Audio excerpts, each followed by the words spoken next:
Hello guys, welcome to our YouTube channel, and today we are going to learn how to block someone on WhatsApp PC. So let's get started. So if you want to block someone on your WhatsApp PC, so to do that what you can do is first of all open up your WhatsApp in your PC.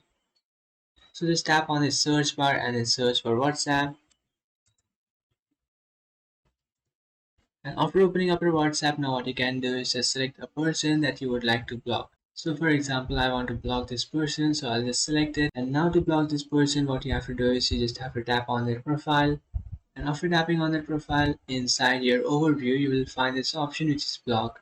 So just tap on block and then tap on block again, and that will block this person. So now if you want to unblock this person, you just have to tap on unblock and then again tap on unblock, and that will unblock this person.